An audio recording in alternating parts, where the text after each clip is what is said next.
as some of you may know, I went away to the meditation retreat over the last 10 days. And I was expecting to go to a meditation retreat, to sit silently for 12 days and come back relaxed, refreshed. And instead, in my mind, as the teachings were kind of given every day, in my mind, I began to doubt and to question, what is this really about? What is being said here? And as those doubts grew stronger and stronger, eventually I decided to leave, and that it was not worth my attention. And in fact, it made me kind of, it's closed a circle for me, actually, of meditation. So I've been meditating for about 20 years now. I learned to meditate when I was 12, and I find meditation to be very powerful as a technique to focus the mind. I see it as like you go to the gym to train your body, and you meditate to train your mind. And that's really, I can't describe it any other way. It's an important thing that we should all really do, train our mind, right?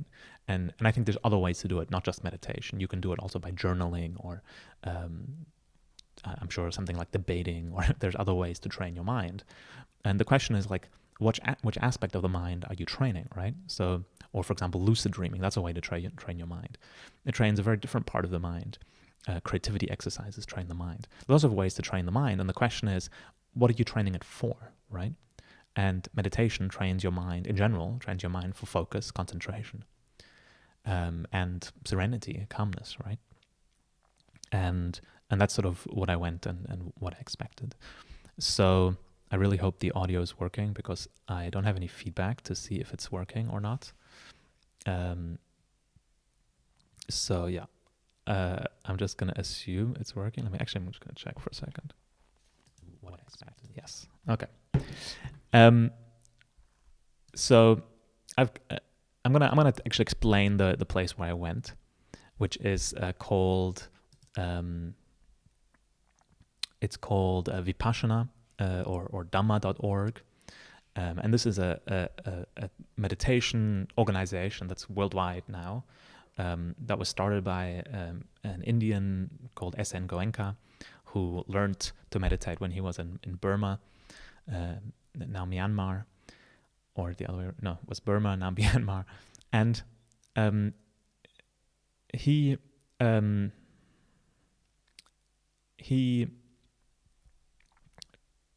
was a businessman, a very successful businessman, but he suffered from terrible migraines. And he had tried everything. He went to the best doctors he could, find. Money was no object. And nobody could find any reason for his migraines. So he went to, he heard somebody had said to him, meditation could help you. And he went to find this meditation center. And there he learned this technique of meditation. And it helped him. And he was very kind of drawn to it. He practiced it more and more. Eventually he became a teacher. And when Burma became independent, he was kicked out of Burma. They kicked out a lot of Indian business people. And he went back to India. I think they also confiscated a lot of his assets. So he went back to India, didn't have any business left. And the result was that he said, well, I'm into this meditation now. I'm a meditation teacher. I trained for that. So why don't I do that now? And he began to give courses in India. And this was, in the late 60s, early 70s, I believe. And he began at first, he asked for money for the meditation, but he realized that was not in the spirit of it. And his teacher had never asked for money in Burma. And so he realized that was the correct way to do it, was to do it for free, to give it to people, and then ask for donations if people want to support it. And this is how today his whole organization works. It's global. They have hundreds of centers around the world. And it's all donation based. So anybody can go, it costs nothing. Your accommodation is covered, your food is covered. It's, everything is done for you. And all you have to do is show up and meditate, right? And the meditation technique itself. So the sort of the story that he tells is that his teacher was sort of a long line of teachers that traces its way back all the way to the Buddha, Siddhartha Gautama himself. And he sort of describes it in such a way that maybe Gautama didn't want to start a religion. I mean, I suppose, Jesus probably didn't want to start a religion either. But Siddhartha Gautama became an enlightened person, according to this story, and decided just to teach people how to become enlightened. And this became his teachings, his meditation teachings. And he was a prince, and he went on a long journey in his life to get to the point where he became enlightened at age 35. And he, until his death at about age 80, and this is sort of all, I'm not sure how much of this is verified sort of historically, but this is sort of the lore, died at 80 years old, and throughout his whole life was teaching people meditation. And he also trained other teachers, and those teachers trained more teachers, and so on. It was passed down through the generations. And as Goenka tells it, his teacher was like the last one who sort of survived this chain of teachers, which is not really plausible. But I think his point is that it's more pure because it's not making it a religion, right? So Buddhism as a religion, he claims, has a lot of a dogma that doesn't exist in his style of teaching, his Vipassana, and that's not really true, because his style of Vipassana also has some dogma attached to it. One which I mentioned, the description that he talks about sort of like life and rebirth, and this is sort of like really core. I will explain later how it works, but this is sort of core to the idea of what this meditation does. And this is what I'm going to do now. Is I'm going to explain Buddhist meditation in general. This is also what Vipassana teaches. Most Buddhist traditions teach some variants of these three types of meditation, which are focused on three different goals. The first one is to focus the mind. The second one is to gain equanimity, to gain kind of calmness, tranquility of the mind. And the third one is to gain compassion and loving kindness. And so when you hear that, and when I read about that and heard about that, even before I went to Vipassana, I had read a book on Buddhist meditation. And I found this very inspiring. I thought, well, it's great. Focus my mind, become more tranquil, and then train my loving kindness. This is like, these are great virtues. Let's it's great. I have no objections to this. To these goals at all, right? And the way they do this is through these three different types of meditation techniques, and they're called Anapana, which is a breathing meditation, which is to train your focus; Vipassana, which is a body scan meditation, which is to train your equanimity; and Metta Bhavana, which is a kind of focusing on compassion. Meditation that makes you more compassionate. And I've used all three of them, and I found them actually to be quite, in and of themselves, to be quite useful techniques. Certainly, the breathing Anapana I found probably one of the most powerful. It's very simple, very easy for anyone to learn. And when you start to focus on your breathing, you can get very a much more focused mind. And that's actually what I went. So I went to the Vipassana retreat for the first time in 2013, so 7 years ago now. And I went with that explicit goal to train the focus of my mind, because I always thought my mind was very distracted easily. I got unfocused and procrastinated easily. So I wanted to focus, to train my focus. And that's why I went, and I didn't really get that, which is not really a surprise, because Anapana is a very small part of the 10-day retreat. You do it for the first 2 days, and then you do the other techniques. And but instead, what I got out of the first retreat was an increased communication skill somehow. I don't know exactly how it worked, but when I returned, I felt like the ideas in my head were coming out into words, into spoken words, and getting across to people much more easily than they had before. That somehow, through that meditation, I had become more clear in the way that I translate thoughts into words. And that always stayed with me. I always remembered that. And so when I decided to go back a few months ago, I thought, okay, this is... I got a lot out of it. I was able to communicate more clearly when I got out of it. And I want to go back to that and get some more benefit from that technique. So, but there's a deeper root to the meditation techniques, which they teach as well, and this is a sort of a core part of the teaching, which is that the idea of the Vipassana meditation, the body scan meditation, is to uproot sort of like wounds of the mind. So they say that when you focus on your body, you do the body scan, you discover many different sensations in your body, and all those different sensations are simply either aversions or cravings that your mind generates from time to time based on your thinking, and that by meditating on it, you can get rid of those aversions and cravings and purify the mind. So this is the core. Goenka mentions this word "purify" a lot. It's it's a good gospel to him, to purify the mind. And after I finish explaining what it is and about Buddhism a little bit more, then I'm going to explain why I think this is not true. So we'll get to that.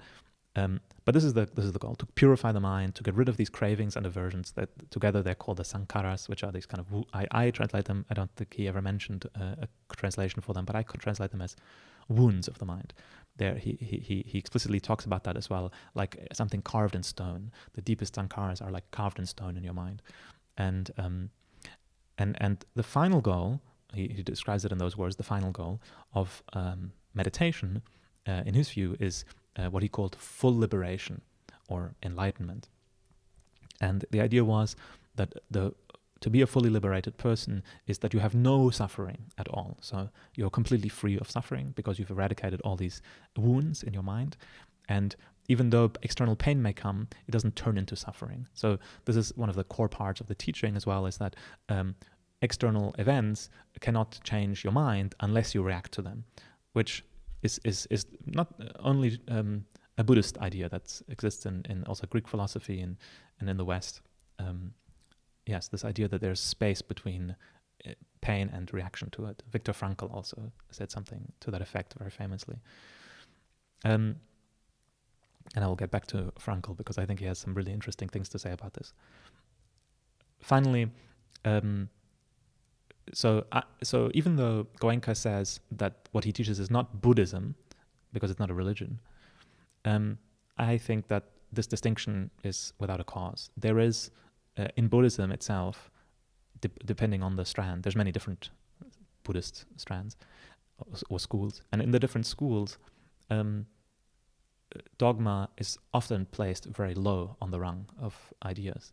Buddhism generally teaches that you should find out for yourself, that there's no truth beyond that which you can experience.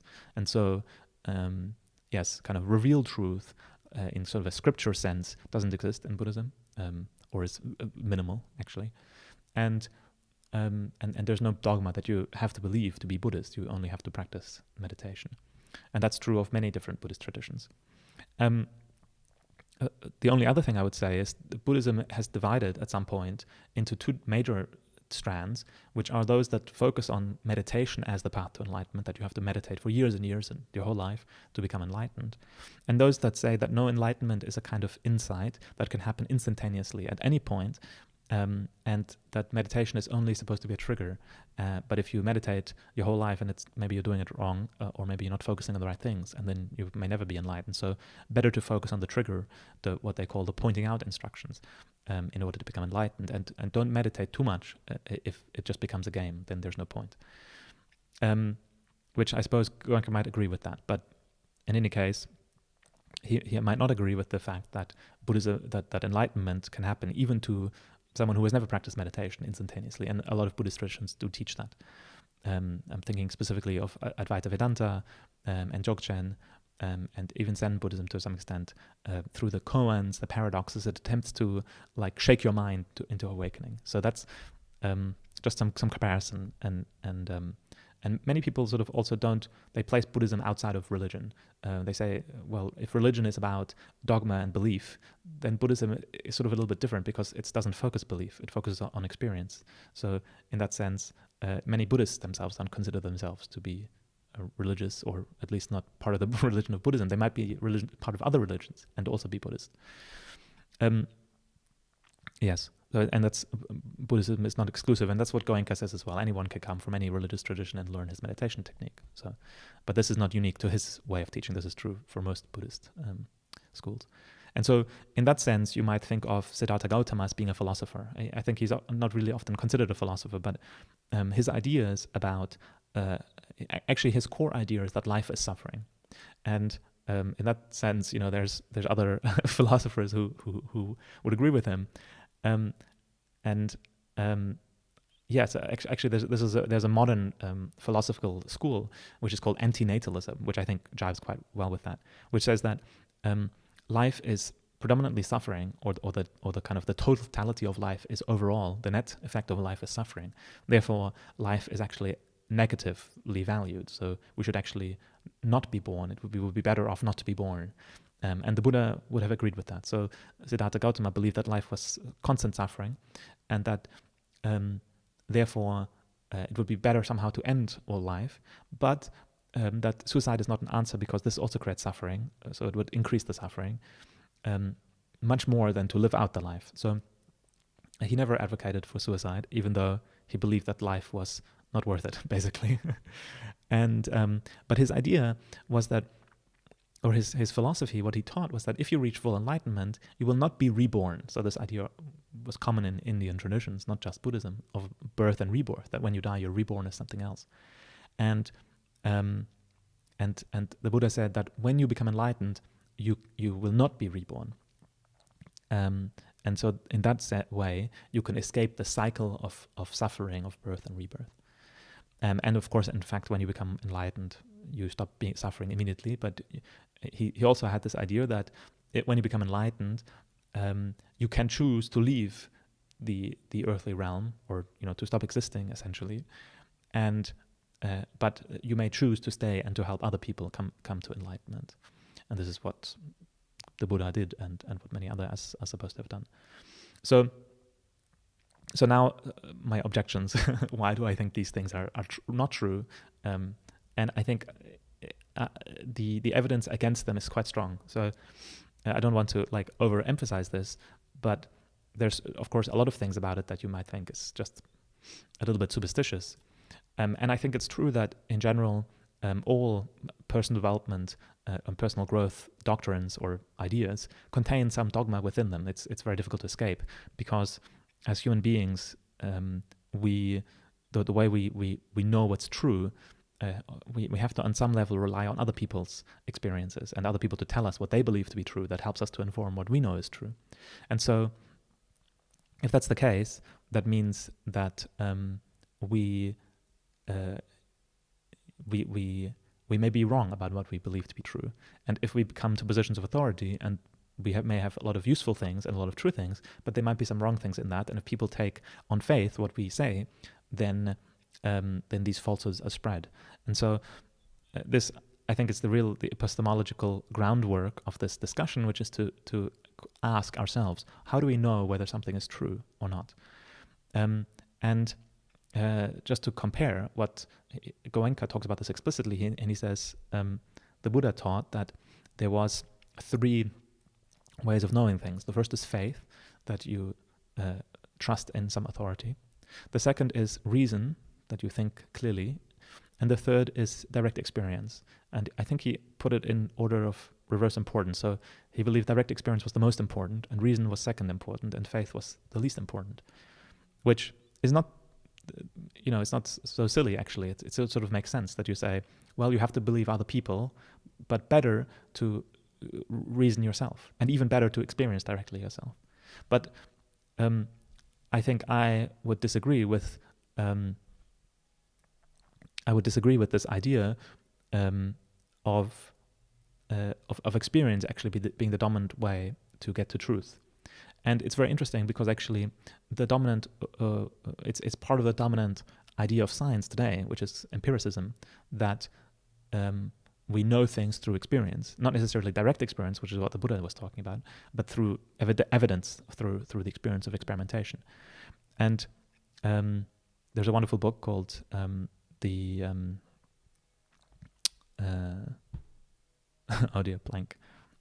Deutsch's book, The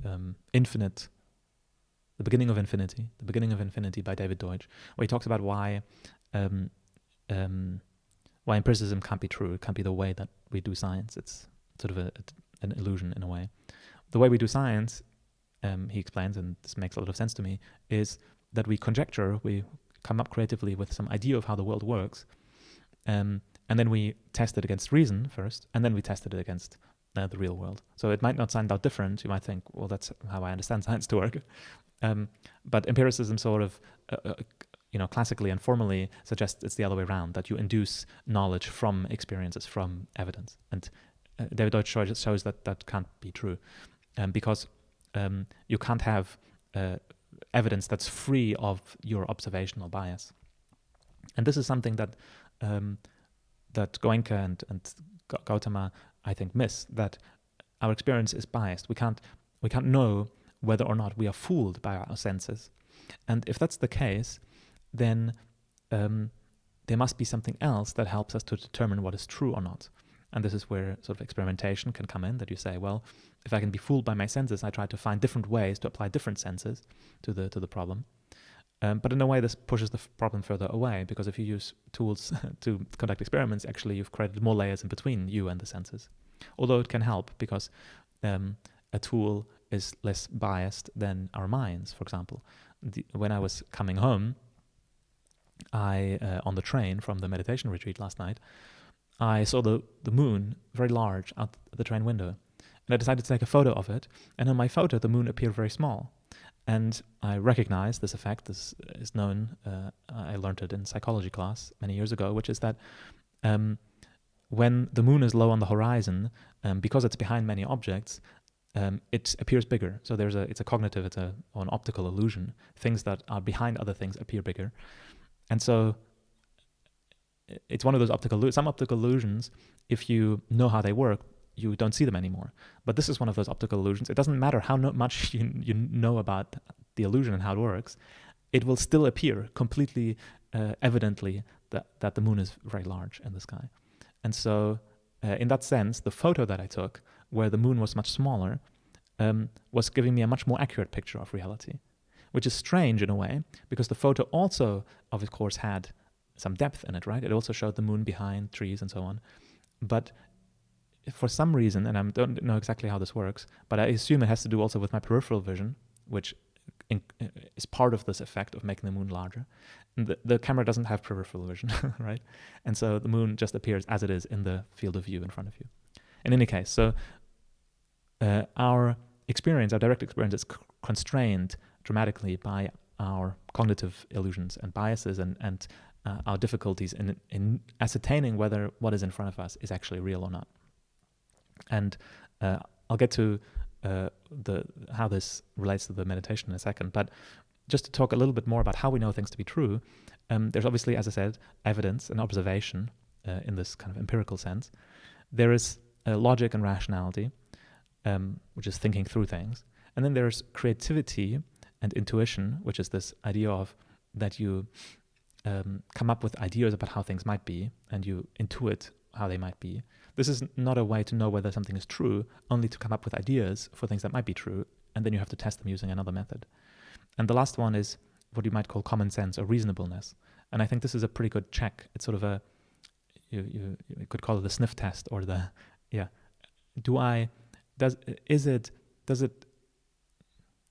it make sense just in a pragmatic way? And again, this cannot really be used as proof of something, but it helps to guide us in the right direction when looking for truth.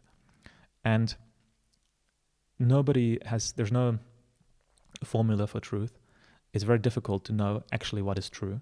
And so the best we can hope for is to talk about what's true, what we believe to be true, and try to stick to the rigors of evidence and the rigors of logical reasoning. And then through debate, the true ideas should come out. And one of the core components that is necessary to make that work is this idea of falsifiability. So if I say to you something that I believe to be true, then if you should only believe me if both of us can agree to some way in which what I say could be proven to be false.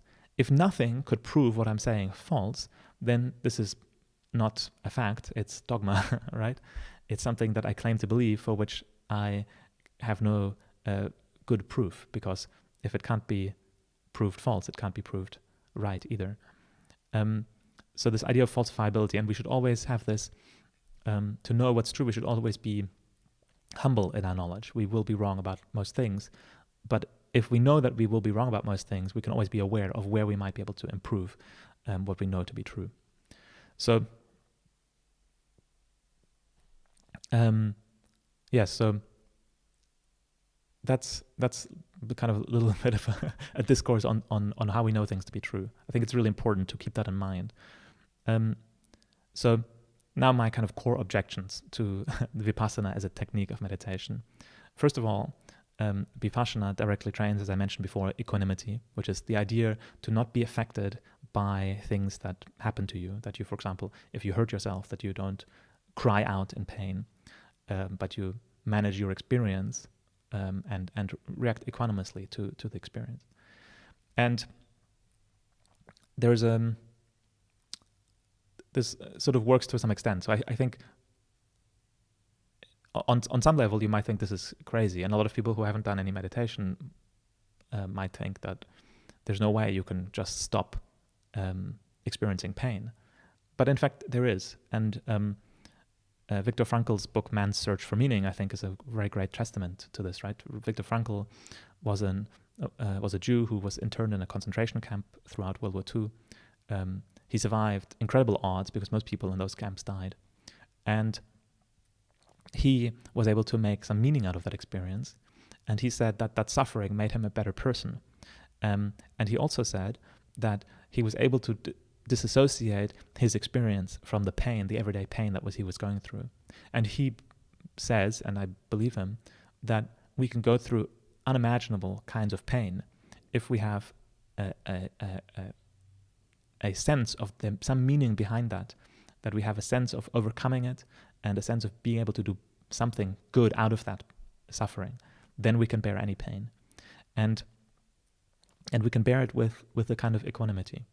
And has to be what Buddhism is talking about when it talks about equanimity, that it's not about not feeling pain.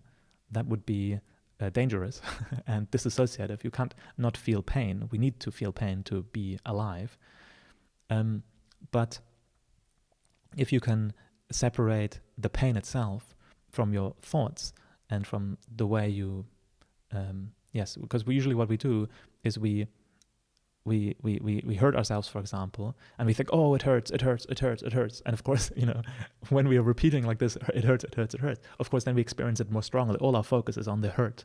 And as we focus on the hurt, so we experience it more. It's not that the hurt itself maybe is stronger, but we experience it more. And so it's the nature of our reality, our consciousness is all about experience. All we are is experiencing something. We're always just experiencing things. And whatever we focus on, that is what we experience. Now, the really interesting thing about Vipassana is that it says that by focusing on the unpleasant sensations, we can actually reduce the suffering, which is counterintuitive, because you might think that if you focus on the pain, you might increase it. As I said, if you're constantly saying it hurts, you make it bigger. So how can it be that you can focus on the suffering and decrease it? Well, this is sort of the real magic of Vipassana, is to say, I focus on my pain, but instead of saying it hurts, I say, I am being equanimous. I say to myself, do not react. This is just a passing state. It will go away again. And if you repeat this to yourself, this will go away, this too shall pass, then it's bearable. And this is in fact really what you do in Vipassana meditation. You constantly, and this is one of the core teachings of Goenka, is that he says, the nature of reality is passing, everything's always changing. Things are arising and passing away all the time. Some things arise and pass away in milliseconds, some things over years, but everything still has that nature of arising and passing away. And if you focus on that idea of arising and passing away, you can endure great pain.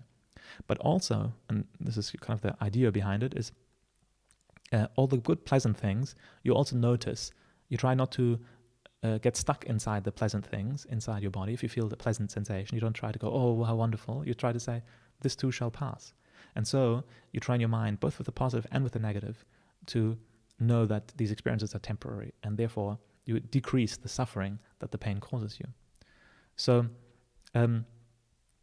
the missing piece, so this is all well and good, and I think that's great, but the missing piece in this Buddhist teaching is the importance of agency.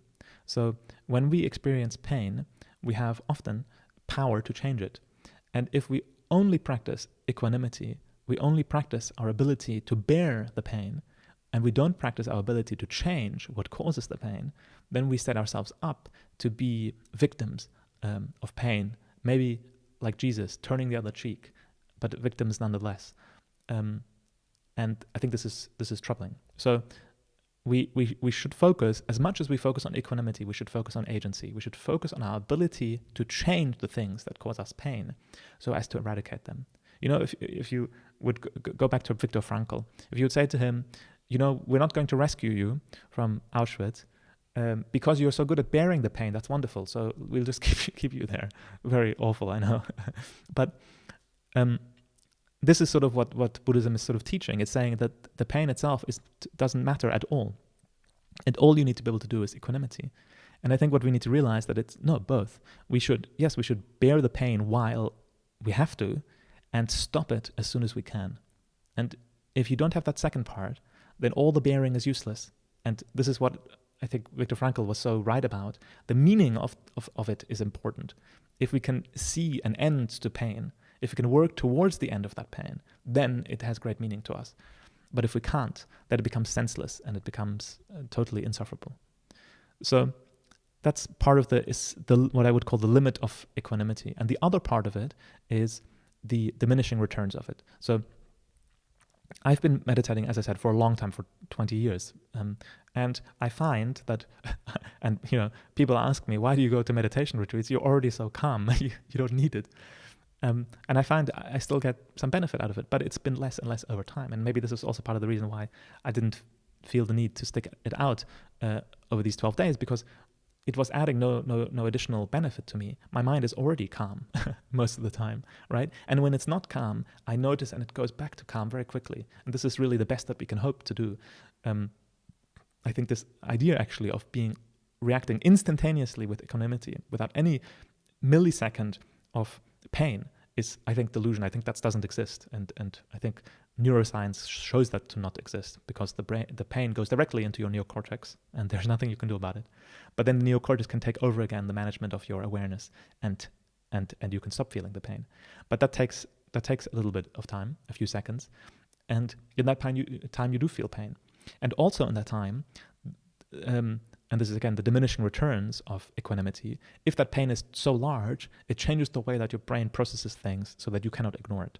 So I don't know if you've had a serious injury, really cut a deep wound into yourself by accident, or broken a leg or something else, where your mind becomes hazy because of the pain. Like you feel like your awareness is slipping, not because you're falling unconscious, but because you're consumed by pain.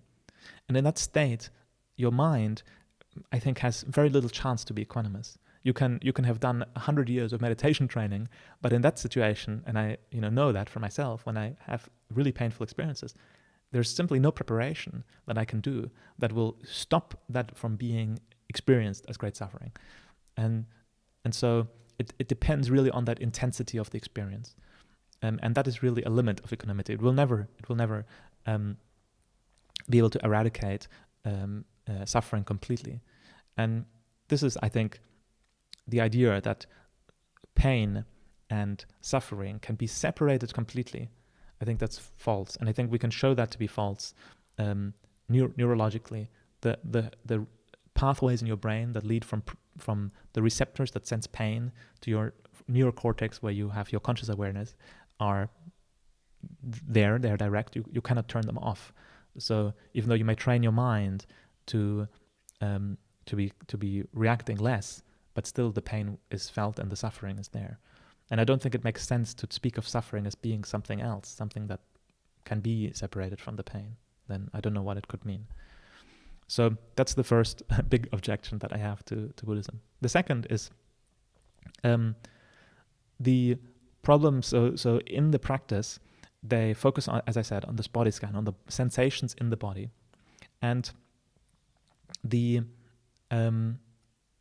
sensations are thought to arise entirely from the mind. This is the idea. So every sensation that you've experienced is, as they call it, either the ultimate nature of reality, which they claim that you can feel subatomic particles vibrating, which, if you know something about physics, is just kind of silly. But and so it's not really that important, actually, whether you believe that or not. But they claim that all the other sensations are coming from your unconscious mind, which they say is not really unconscious because you have access to it if you choose to, which I'll get to in a second. But the idea that all sensations are products of the mind is also clearly false. So, for example, you may have sensations in the body that are purely biomechanical. If you have ever had bloating in your stomach, this is a pain caused by gases in your stomach or in your intestines, which through some processes, some chemical processes, are producing the gas. And the gas is pushing on the walls of your stomach, which is triggering your pain receptors. So this sensation, and that you will have a pressure sensation, you will have this fullness sensation, and that sensation has nothing to do with what you have been thinking about. It has everything to do with a biochemical reaction going on in your body, which is causing pain. So not all sensations are the product of the mind. There's another class of sensations which are not the product of the mind, and they are emotions. Now that might seem a little bit unintuitive, because emotions, we think of them usually as happening in the mind. But I'm talking about, so maybe quick definitions. Emotions I consider different from feelings. Feelings are mental states, and emotions are physical ones. So I would include in emotions things like hunger as well. So that's a little bit of a stretch, but you call that a homeostatic state, which is hunger, that you have this feeling of pain somehow, that your body is giving you a signal that you should eat. And so that's a sensation that comes also from your body to your mind, and it's not your mind projecting something.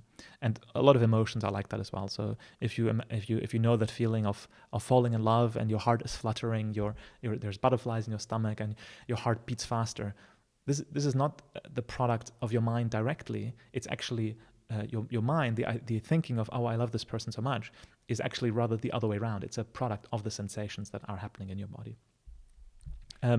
So emotions and purely biomechanical states cause sensations in your body, as well as the mental thoughts.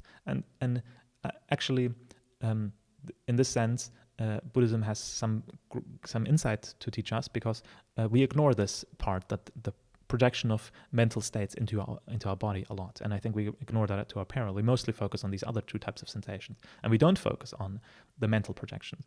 But in fact, it's well known that you can have a lot of pain in your body, which are projections of things that are not really there. But those projections don't have to be from the mind. They can also be from other parts of the body.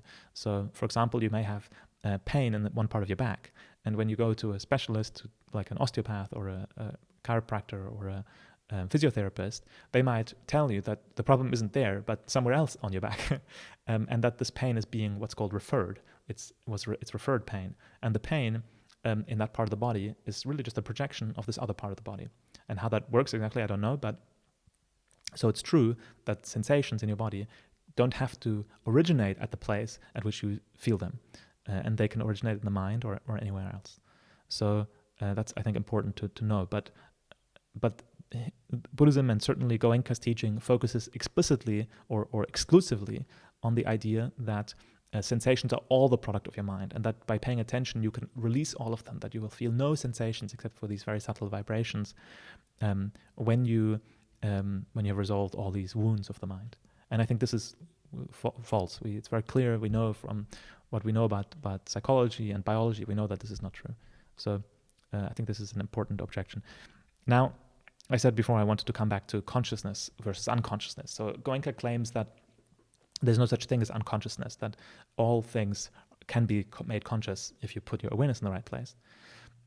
Again, it's true that in general, probably we don't realize how much we have conscious access to, but it's certainly not everything. And for example, you can imagine, do you experience do you notice, for example, that you're breathing in carbon monoxide? Well, we know you don't, because people die from this all the time without ever noticing that they've been poisoned. Because it's colorless, completely smellless, and it goes into your lungs and into your bloodstream, and you don't notice it. It's just completely unnoticeable. So clearly, even if people were trained in meditation, they will not notice that the carbon monoxide is entering their bloodstream, except by its effects. They would notice that they would start to get drowsy. Usually by that point it's too late, although it may not be. But so the sensation can help you, of course, because it's indirect evidence. But the direct evidence, the direct knowledge of what's going on inside your body is elusive. And another example might be in your body, when your cells convert glucose into other things, they go through very complex chemical reactions. I looked this up before, and there's this process called glycolysis, which has 10 different steps, which turns glucose into some other intermediary thing, and in the process produces ATP, which our cells use to create energy. And can you be aware of any one of those steps happening in any one of your cells in your body? No, obviously not. This is not something that your conscious experience can have access to. Instead, actually, we have to update a little bit what our brains are doing. And modern neuroscience, thinking particularly of Anil Seth, who has an interesting TED talk about consciousness, who says that what our minds are doing actually is constantly hallucinating things. And the hallucinations are then reality tested by our senses. So it's not so much that we perceive sensory experiences, light traveling into our eyes and then being processed in the mind, and then out of that processing creating a picture. Much rather, we're creating constantly a hallucination of our Umwelt, and then our senses are saying, that's true, that's not quite true, and sort of fact-checking our sensation.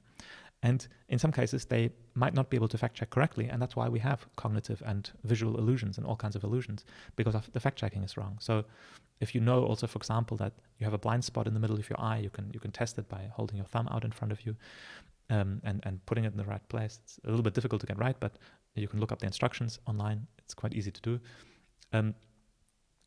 I said it's difficult and then easy. No, it's sort of intermediate. It's not very easy. It's a little. You'll be able to do it in 10 minutes. I guarantee it.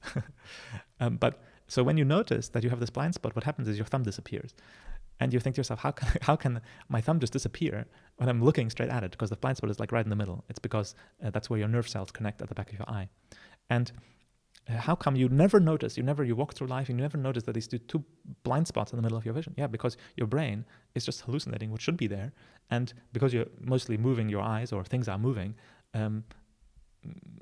it's very clear when they go through that blind spot that they just, they still appear, that your mind is still producing the images of those things, even though you don't know exactly where they are, but you sort of assume.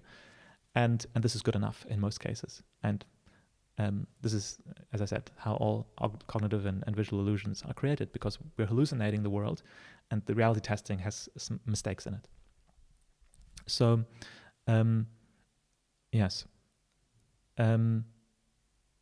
that's if that's the way that the mind works, then consciousness can't even be aware of a reality as it is, only as it is produced, as it is hallucinated to be. And this is, again, kind of speaks to the limitation of our awareness. Okay, so the next point, which we already sort of talked about a bit before, is about suffering. So I mentioned before that the Buddha believed that life is on balance suffering. And so I object to that. I think life is not on balance on suffering. And even though, and so it's true, I think, we can acknowledge that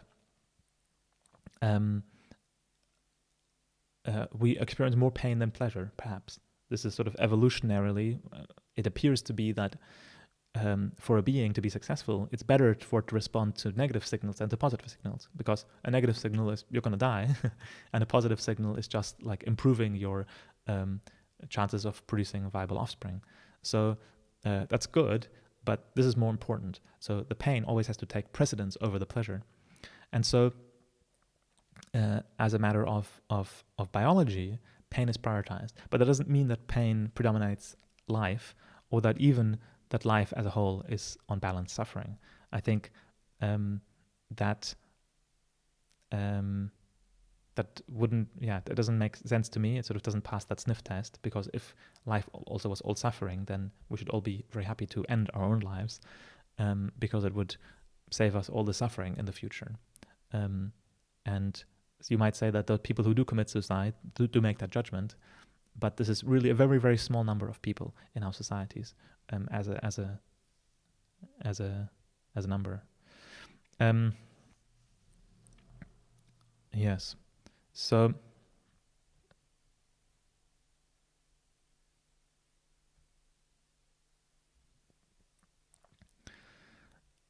I think that life is worth living.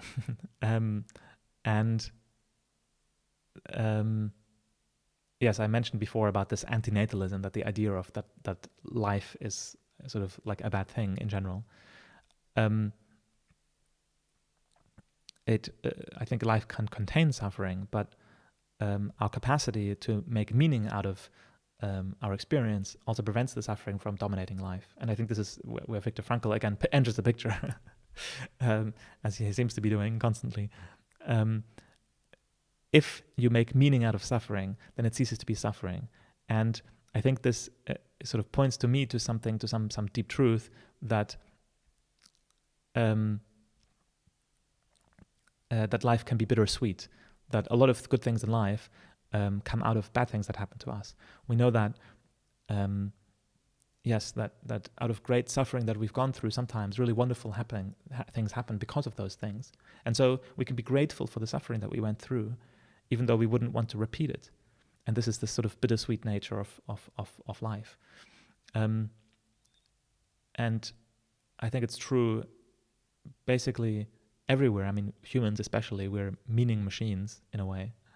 So our ability to create meaning, our ability to define what is important and what matters and what our lives mean as a whole, this makes suffering appear very unimportant in this grand scheme of things.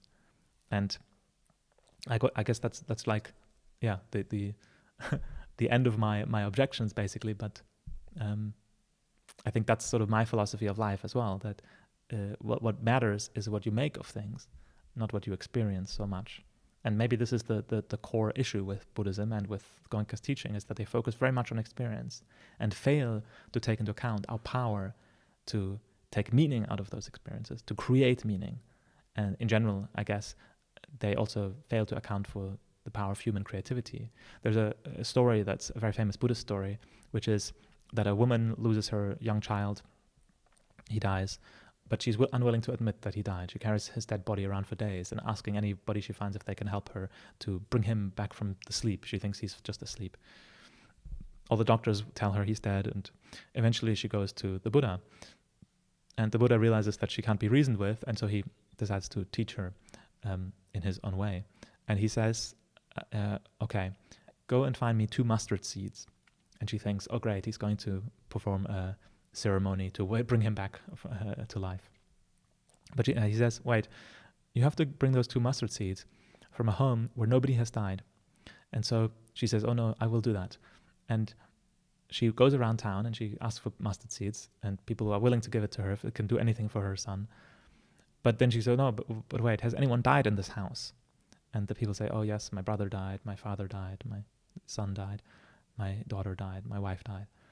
And she goes around the whole town, and in every single house somebody has died. And eventually she begins to realize that her suffering is not unique.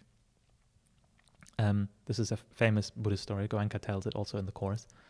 And the idea of the story is to say that everybody suffers, right? That we shouldn't take our suffering so personally, which is kind of a nice story. But if you think about the modern world, this wouldn't work at all, right? If you would go from house to house and look for a house where nobody has died, you will find them today, right? And even if it's, well, there's lots of reasons for that, mainly because people die in hospitals and not in homes anymore, but also because we just die a lot less in general. It used to be, in the time of the Buddha, 2,500 years ago, 60% of children would die before the age of 5. So the chance of having your child die was extraordinarily high. In general, death rates were very high, also from things like murder and disease. Infectious disease was a huge killer. So, yes, so suffering, pain, or the direct suffering of a difficult life has decreased dramatically, and also surprisingly, if we consider like the economist Malthus, who said that human populations will always increase, so that there is like we're only barely surviving, that we're always just starving, and children are dying at young ages, because if life would get better, we would just have more children, and we would use up all the resources until life gets worse again. And this was, an idea that was very popular 200 years ago, and almost everybody believed it to be true. And we've proven in the last 50 years especially, but yes, the last 150 years, that that's not true at all. That human population, actually, we can stop it from growing so dramatically in good times, and that we can actually lift large amounts of people out of poverty. So in the last 30 years alone, the number of people in poverty, in absolute poverty, has dropped in absolute numbers by more than 1 billion, even though the world population has risen. So, perhaps, like other religions, Buddhism is stuck in the past. It attempts to provide solutions to problems of the past, which simply don't exist anymore today. And that's why Buddhism is false. Was sort of a bold title, but I thought I would give it a shot at making this argument. So there's only one thing I want to say, which is about this Vipassana retreat. So I did, as I said, a 10-day retreat, a full retreat, 7 years ago, and I did the 8 days over the last 8 days, and I still found it helpful, even though I decided not to finish it. And so, if you're thinking of going, you may still decide, I want to go and visit that. As I said, it's by a donation basis. You can go there and do it and not pay anything if you don't want to. And you can get all the benefits of learning how to meditate in a focused environment where everything is taken care of. Just know that there's all these things that are a part of that process that you may not agree with. And if you're willing to live with that, then I hope you enjoy it. And the people are very friendly, and they're very nice people. And yeah, that's really otherwise, except for all the things I've said, which are just intellectual disagreements, or also pragmatic disagreements, but they're not human disagreements. So the people are good people. And the only question I want to answer is, if all of the things I have said are true, if all these objections are true, why is it that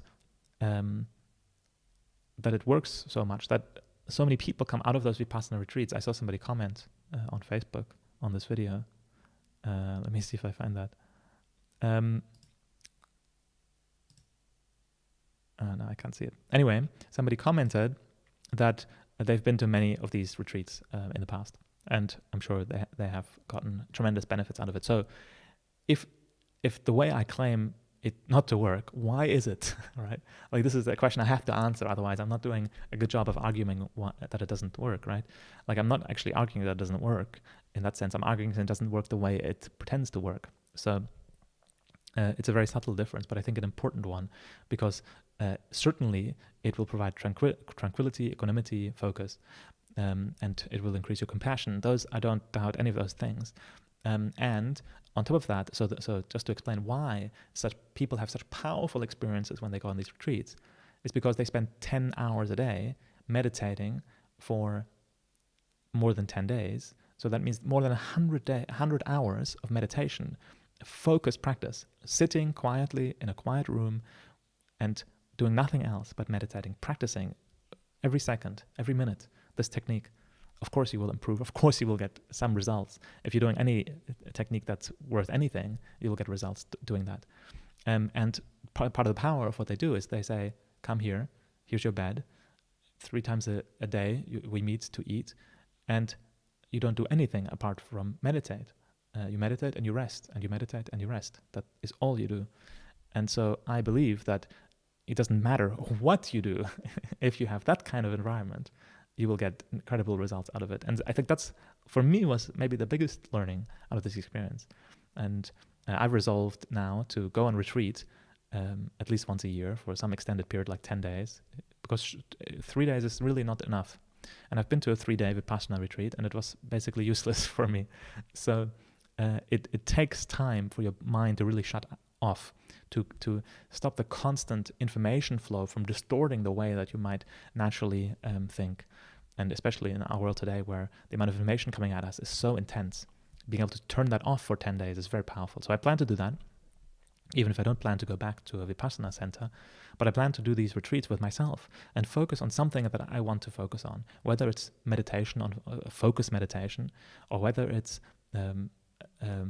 loving kindness meditation, because I want to train that, or whether it's just practicing writing for 10 days because I want to improve my writing.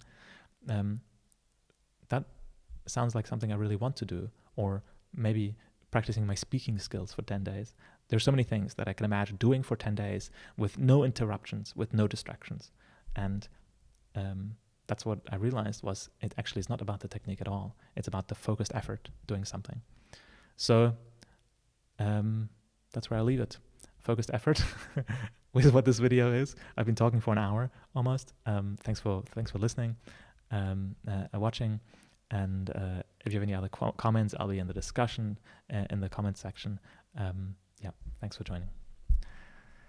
Now I have to figure out how to turn this stream off.